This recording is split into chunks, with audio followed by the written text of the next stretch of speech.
Hi guys, it's Maddie of Madluvv. I just want to get on here and show you guys a quick stencil tutorial. These stencils make brow mapping amazing, easy, and so perfectly symmetrical. With our caliper and pencil, a very sharp pencil, we're going to be marking the points on her face that will match up with the coordinates of the stencils. So first, we're going to mark the A point and the C point. So the A point is where the brow begins, and the C point is where the brow ends. All these measurements go precisely off of the way her face is shaped and her features.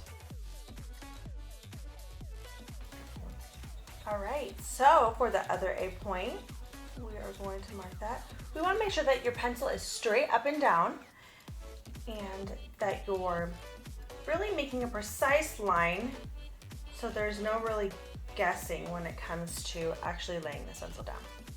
Okay, perfect. So now we're going to create the D line. The D line shows us exactly where the brows are supposed to start and the line that they cannot go lower than. Okay, so we're going to be measuring the other A line. Just make sure that you want to definitely hold your pencil straight up and down when you're creating that point. You want to make the line very dainty once again.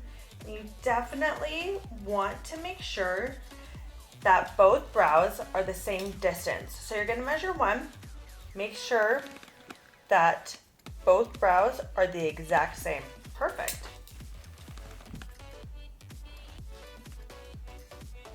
Let's make that D line perfect.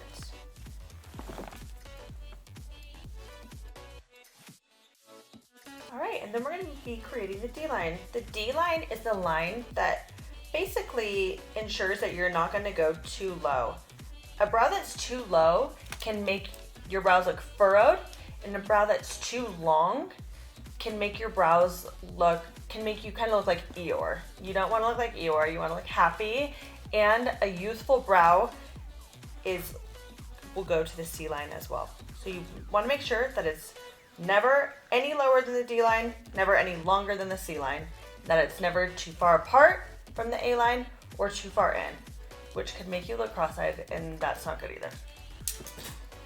Okay, so now that we're happy with the points that we just made, we're gonna decide which stencils work best with the points that we just created, okay? So with our deluxe stencil set, we have three different shapes, but 6 stencils. So there's 2 different sizes in each shape. There's a petite and a regular. The difference between the regular and the petite is that the petite is a smaller distance to the arch and the regular is a little bit longer of a distance to the arch. This completely depends on someone's regular brow bone and how it's laid out across their face. So let's see what stencil works the best for her. Let's start with First Lady, which is our smaller size. Honestly, when I'm microblading someone's brows, I rarely use a First Lady on someone's brows that are actually her age. Unless someone has absolutely no brows and they're used to not drawing the brows on, or unless it's a person that's a little bit older in age. So when I'm putting this stencil down, I'm lining up the perforated A line and the perforated D line with what I just created. You want to make sure when stenciling that this black line is laying completely flat. A stencil that's up is going to make the brow look really high, and a stencil that's too far down is going to make it look really low. And just FYI, I'm not going with this shape because a lot of her brow growth is falling outside of the shape. When we are stenciling, we're actually creating a border around the brow where we're gonna microblade. So that's why we usually wanna bump it up a size. This is okay, this would be way too thin to microblade, but this is a good shape, but it's not gonna work for her. Let's go to the trophy wife. So this is the trophy wife petite. Let's line it up.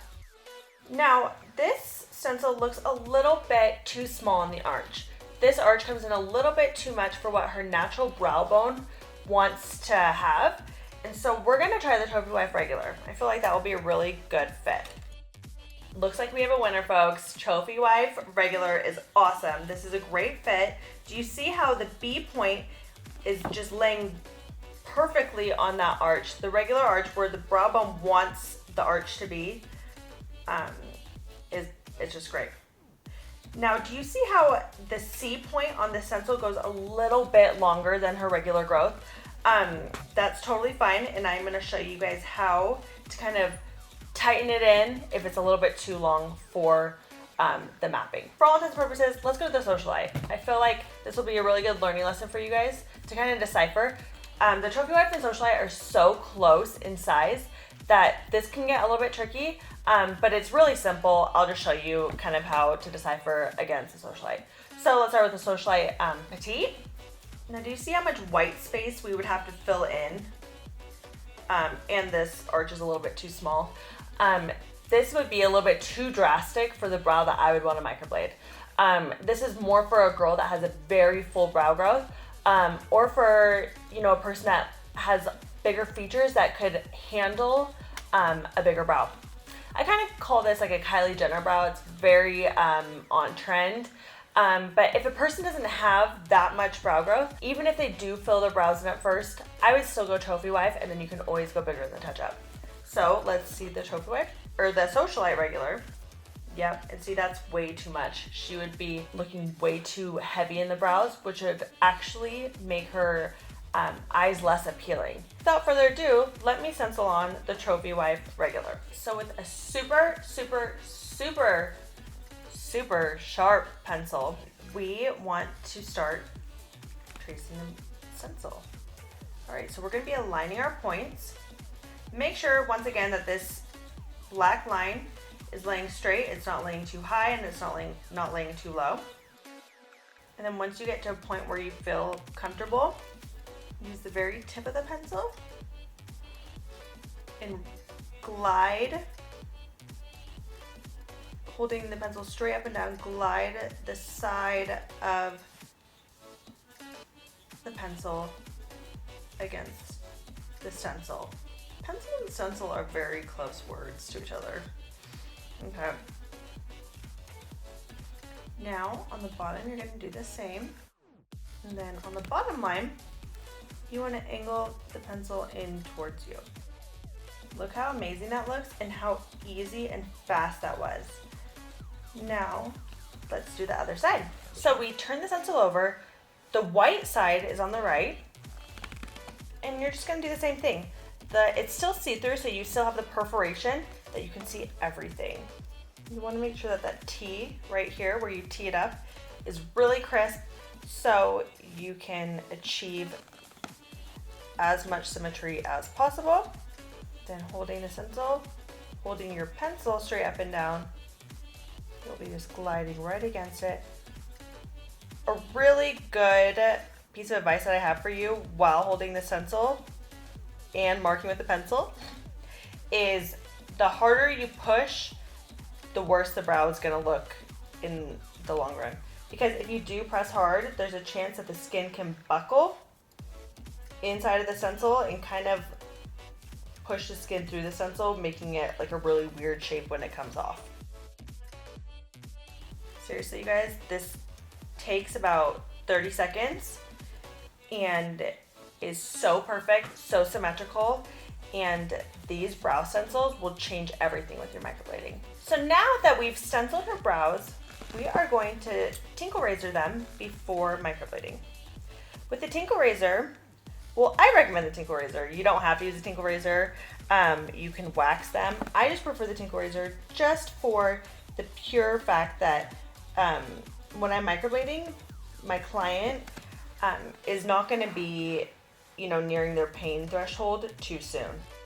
Also, tinkle razoring saves a lot of time.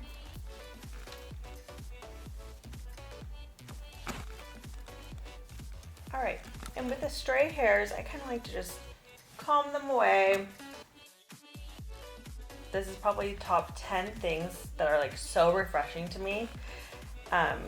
Is tinkle razoring hairs and just watching them kind of like fly away. It's like my little Zen garden. You really want to make sure too, just for time purposes and just so you don't have to redraw, go back to the drawing boards on anything, that you're really careful with your tinkle razor when it comes to touching the line. You want to get on the line, but you don't want to dig into the line because you really want to hold the integrity of the mark that you just made.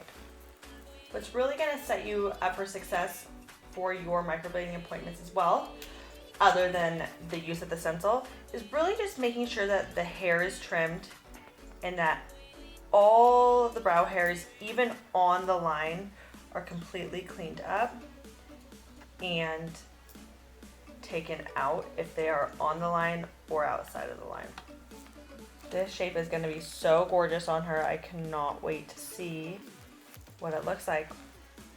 All right, guys, so that is the Trophy Wife regular stencil. After you guys are done using your stencils, one of the best practices for the stencils, first of all, I don't use them past the first pass. That's just me, because I never want them to touch blood.